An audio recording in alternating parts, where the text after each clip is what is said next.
Welcome to பிஸிபடிஸ் learning spot. So last வீடியோவில் number system conversion எதுக்காக யூஸ் பண்ணுறோம் அப்படிங்கிறத பற்றி ஒரு வீடியோ கொடுத்துருந்தேன். ஸோ இப்போ இன்றைக்கி இந்த வீடியோவில் பைனரியிலேருந்து அதர் நம்பர் கன்வர்ஷன்ஸ் பற்றி பார்க்க போகிறோம். So binary to octal, binary to decimal, binary to hexadecimal. So இந்த கன்வர்ஷன்ஸ் பற்றி பார்க்க போகிறோம். ஸோ அதில் வந்துட்டு பைனரி டு ஆக்டல் எப்படி கன்வெர்ட் பண்ணுறோம் அப்படிங்கிறது பார்த்தோன்னா ரொம்ப சிம்பிள். ஸோ பைனரி வேல்யூஸ் வந்துட்டு நமக்கு கொடுத்துருப்பாங்க. ஸோ அந்த பைனரி வேல்யூஸ்லேருந்து நம்ம வந்துட்டு த்ரீ பிட்ஸாக வந்து ஸ்ப்ளிட் பண்ணணும். ஓகேங்களா? எப்போவுமே லெஃப்ட் சைட்லேருந்து தான் ரைட் சைடுக்கு போகணும். ஸோ த்ரீ பிட்ஸாக ஸ்ப்ளிட் பண்ணி அதோட அந்த பைனரியோட ஆக்டல் வேல்யூ என்னன்னு ஃபைண்ட் அவுட் பண்ணோன்னா நமக்கு வந்துட்டு பைனரியிலேருந்து ஆக்டலுக்கு கன்வெர்ட் ஆயிரும். ஸோ 10 இப்போ வந்துட்டு இந்த 111ஓட வேல்யூ 7, 110ஓட வேல்யூ 6, 101ஓட வேல்யூ வந்துட்டு 5. ஸோ ஃபைனலி இந்த கோடிங்கோட ஆக்டல் ஈக்குவலண்ட் வந்து 5, 6, 7. ஸோ பைனரி டு ஆக்டலுக்கு கன்வெர்ட் ஆகிடுச்சு. So next one more example.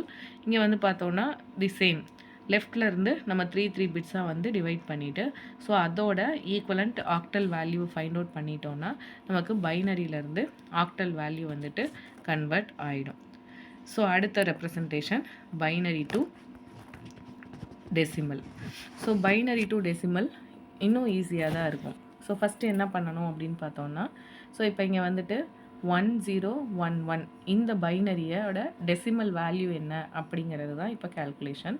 So first வேல்யூவில் 2^0 மல்டிபிள் பண்ணணும். Next value 2^1, next 2^2, next 2^3.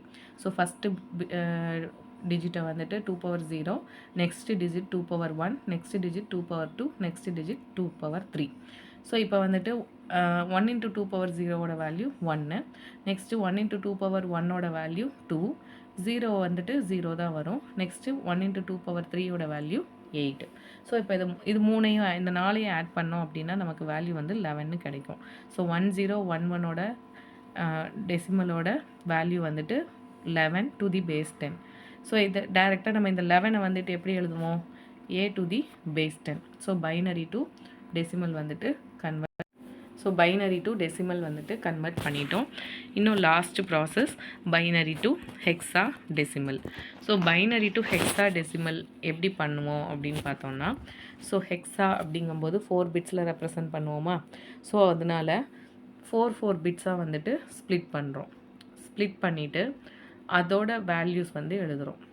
அதோட கோடிங்கோட வேல்யூஸ் வந்து டெசிமலுக்கு மாற்றிட்டு இப்போ வந்துட்டு நமக்கு 1001 வந்திருக்கு. ஸோ 1001ஓட வேல்யூ 9, அடுத்து 1010ஓட வேல்யூ 10, அடுத்து 1011ஓட வேல்யூ 11. ஸோ இது டெசிமல் ஃபார்மேட்டில் இருக்குது. பட் அது எப்படி இருக்குன்னா நம்ம 11 அப்படிங்கிறத வந்து என்ன போடுவோம்? பின்னு எழுதுவோம், 10ங்கிறத ஏன்னு எழுதுவோம், 9 வந்து அப்படி கீப் அப் பண்ணிக்கலாம். ஸோ இப்படி தான் வந்துட்டு கன்வர்ஷன் பண்ணணும். ஸோ பைனரி டு ஆக்டல் அப்படின்னா 3 பிட்ஸாக நம்ம வந்து ஸ்ப்ளிட் பண்ணணும். பைனரி டு ஹெக்ஸா அப்படின்னா 4 பிட்ஸாக வந்துட்டு ஸ்ப்ளிட் பண்ணணும். ஸோ அதுதான் டிஃப்ரென்ஸு. பைனரி டு டெசிமல் அப்படிங்கிறது 2^0, 2^1 அந்த ஃபார்மேட்டில் வந்து நம்ம கிளாஸிஃபை பண்ணணும். ஸோ இதெல்லாம் எதுக்காக அப்படின்னு பார்த்தோன்னா நான் ஆல்ரெடி இந்த எக்ஸாம்பிள் வந்து சொல்லியிருக்கேன். நம்ம இன்புட் கீபோர்டில் என்ன இன்புட்ஸ் கொடுத்தாலுமே அது உள்ளே ப்ராசஸ் ஆகிறது என்ன ப்ராசஸ் ஆகும்? நமக்கு வந்துட்டு பைனரி ஃபார்மேட்டில் தான் ப்ராசஸ் வந்துட்டு ஆகும். ஸோ இப்போ இந்த கலர் கன்வர்ஷன்ஸ் எல்லாத்துக்குமே வந்து ஹெக்ஸாடெசிமல் வந்து யூஸ் பண்ணுவோம். ஸோ அந்த கலர் கன்வர்ஷனுக்காக தான் பைனரியிலேருந்து ஹெக்ஸாக்கு எப்படி கன்வெர்ட் ஆகுது. ஸோ இந்த பர்பஸ்க்காக தான் மெயினாக வந்துட்டு இந்த கன்வர்ஷன் ப்ராசஸ் யூஸ் பண்ணுறோம். உங்களுக்கு வந்து கொஞ்சம் இந்த கான்செப்ட்லாம் கொஞ்சம் புரிஞ்சிருக்கும்னு நம்புகிறேன். ஸோ அடுத்த கன்வர்ஷன் நெக்ஸ்ட் வீடியோவில் பார்க்கலாம். Thanks for